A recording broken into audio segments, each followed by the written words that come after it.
So you can tell them. You can't hear me. Can you hear me now? Can you hear me now? I hope so. Oh goodness me. So nothing changes. We're still just as amateur as we were before, and Paul and I are much better now after nearly 3 weeks. I just want to say thank you to all those who sent messages of the passing of my mum through COVID. Yes, she did actually pass through COVID, and she is actually, I've contacted and communicated, and she is feeling much more free and much happier. She was in great pain in the last few years of her life. She actually came to me in a dream where she had a glass, and she gave us a glass of whiskey. She had a tiny little tot. I had a medium-sized tot, and Paul had a really big whiskey glass. And then as she took the drink, her medium, tiny little thimbleful became the biggest glass of all, which I thought was rather lovely. So it was quite interesting to see how your brain tells you that your loved ones on the other side are doing okay. She was not a heavy drinker, but she would like a little tot of whiskey every now and again, and it was always to let everybody know everything was all right. So thank you for the wishes. It's very strange knowing that I'm never going to see her again, and you know, it's amazing how many people have passed through this pandemic for natural causes, natural reasons. My mum was 82 with unbelievable medical complications, as her doctor would say to me. She would say, I said, oh, for goodness sake, all she's doing is eating a box of chocolate and chocolates and drinking half a bottle of Baileys a day. And her doctor said, she's 82, let her. So that was the kind of mum I had, quite a rebel right to the end. So she was determined to pass in her own home. Unfortunately that didn't happen, but thank you to all those nurses and doctors who were there at the end. So for those who are still going through the aftermath of COVID, I've never ever said it's not a real disease. It is a dis-ease. It is a virus that can get into the system. It's that which is around it which has been hyped completely. So you can survive. Your body's immunity can do all kinds of things. And I have to say, the angels were really with us. The angels came every single day, and I want to wish and bless and thank those angels. The dragons came too. I'm holding the dragon stone, the septarian stone, which really helped as well. My bed was completely surrounded by crystals, and the garnets, all kinds of beautiful, wonderful energies with the garnets, and of course the golden Herkimer as well. It's been quite a time of reflection. I don't know if you saw the picture of the rainbow, pouring the rainbow into the data centre. That was the room I was actually sleeping in, and it was 3 weeks of being totally and completely unable to get up, no food, no nothing. It was quite a scary time. I couldn't even pick up the phone or talk to people.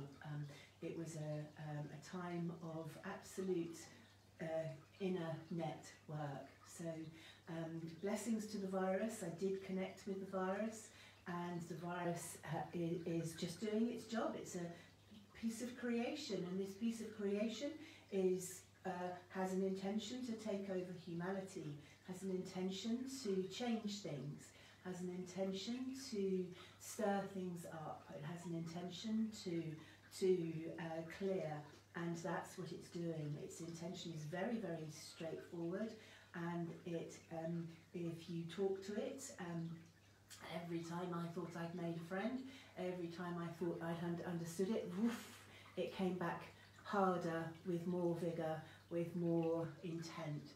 So you just had to surrender and just go okay, that's how it is. And this virus is here. It is getting weaker. It's doing its job. It's going to fizzle itself out and then become part of our other viruses that we have to put up with in this incarnation called life. Because there are lots and lots of other viruses that we have to deal with. So we respect them. We respect them, honour them for the journey, honour them for the experience, and keep safe. So we're going to just call in these angels, because I've been doing this every single day in my own way, and I want to just help you now to connect. I'm sure you have been as well.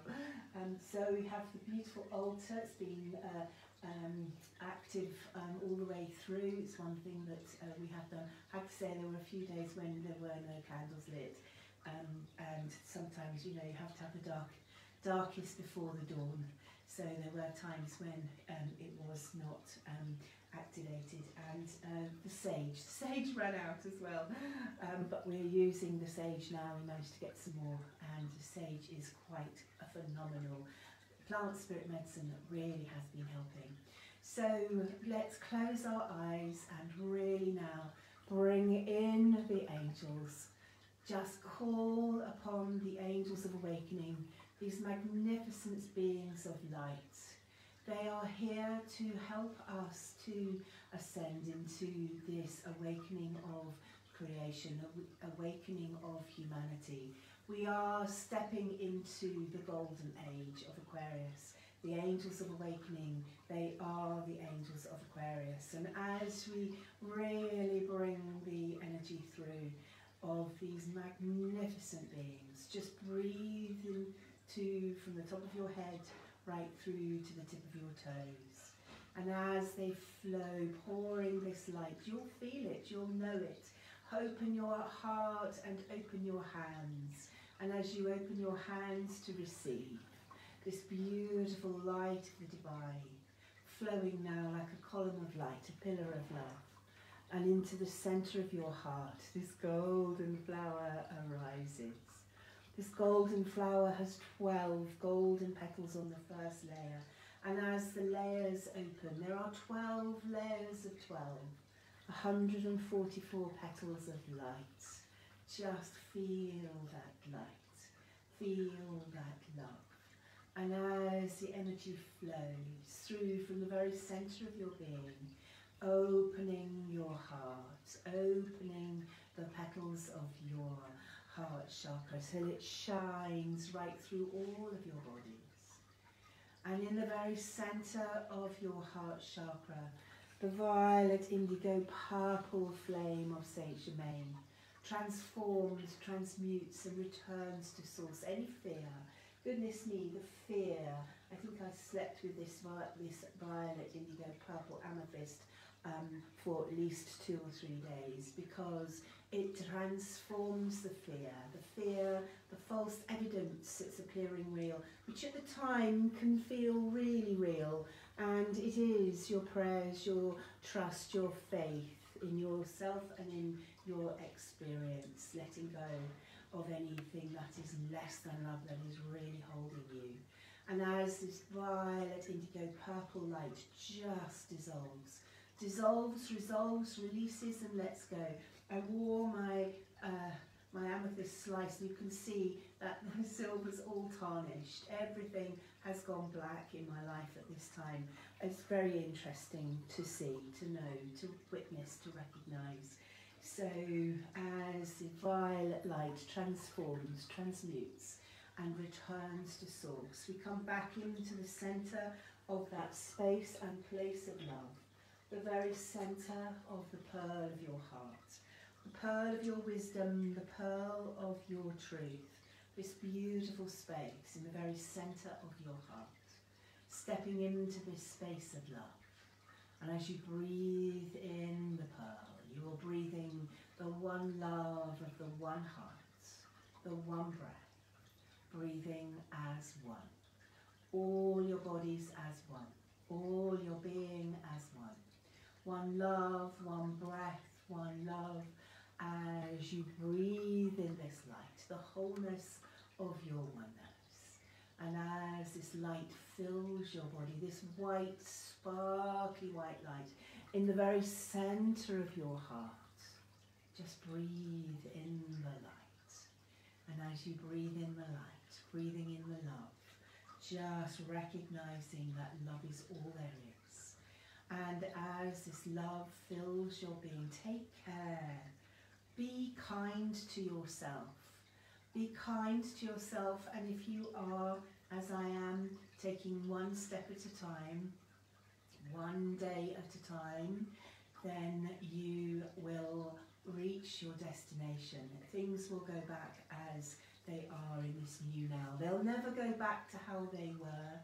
Things go forward, not backwards. So as we go forward, stepping one step in front of the other, much love to you, much love and light and all the sparkly rainbow lights that there are. I can't tell you how often I looked out the window and there was a rainbow. It was quite familiar.